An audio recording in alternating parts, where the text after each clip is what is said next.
My dear brothers and sisters in Jesus Christ, there's a story told about a wealthy businessman who went to visit a wise old rabbi. The man had everything: houses, land, servants, and investments. But he was restless. He asked the rabbi, "Why am I still anxious? I have secured my future. I lack nothing." The rabbi took him to the window and said, "Look out there. What do you see?" "I see people walking, children playing, a woman selling fruit." Then the rabbi took him to a mirror. "Now what do you see?" "Myself," the man replied. The rabbi said, "Both the window and the mirror are made of glass, but the mirror has silver added to it, and so all you can see is yourself."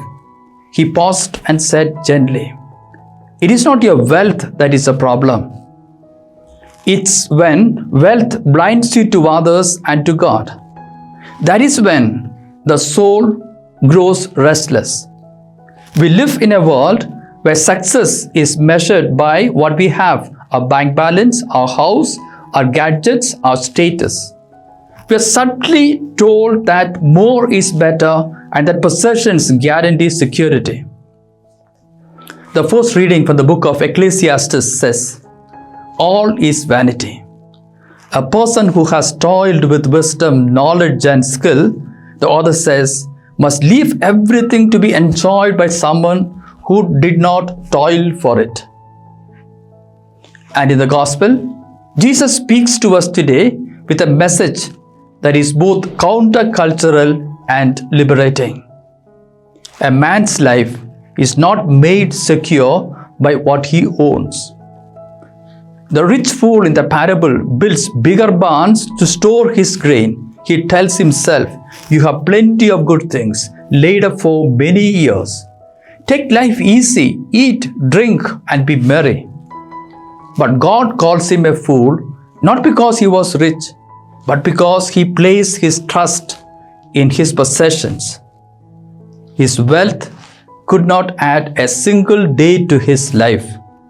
That very night, his soul was required of him. Jesus is not against planning or hard work. He is not against wealth as such, but he is against trusting in wealth instead of trusting in God. How often do we try to secure our future with things that cannot save us? Wealth, property, titles, all are vanities, as the first reading reminded us. They cannot give us the peace we long for, nor can they go with us when we leave this world. True security comes not from what we have, but from who we belong to. St. Paul writes in Romans 14:8, "We live and if we live, we live for the Lord, and if we die, we die for the Lord. So whether we live or die, we belong to the Lord." That is the deepest truth. You belong to God. You are His treasure, and the one who belongs to God is always secure. The saints lived this truth beautifully. Think of St. Francis of Assisi, who embraced poverty to show the world that riches do not define us. Claire, a spiritual daughter of St. Francis, left her noble family to found the Poor Clares. Mother Teresa chose radical poverty and lived among the poorest of the poor in the slums of Calcutta. Her lifestyle was a critique of comfort.